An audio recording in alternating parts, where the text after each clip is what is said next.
आलेच नाही पैसे आमचे. आम्ही एक 2 महिने झाले तसं आम्ही करून ठेवलेलं आहे, पण आमचं पैसेच नाही आम्हाला. आमच्या घरात कोणालाच नाही आले. आम्ही 6 महिला आहे, आम्हाला 1 किलो नाही आले पैसे लाडक्या बहिणीचे. का बरं? काय माहिती आता का ते काहींना भेटले काहींना नाही भेटले. फॉर्म भरला का तुम्ही? माहिती आता त्यांच्या तिने सगळ्यांनाच लाडक्या बहिणी करायचं ना, तिने काही धरल्या काही सोडल्या.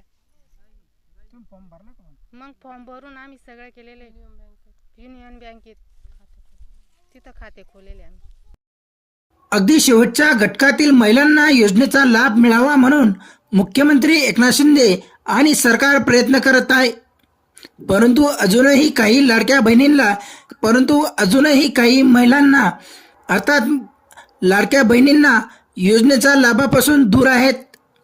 महसूल मंत्री राधाकृष्ण विखे पाटील यांच्या मतदारसंघातील मुख्यमंत्र्यांच्या लाडक्या बहिणींना योजनेचा लाभ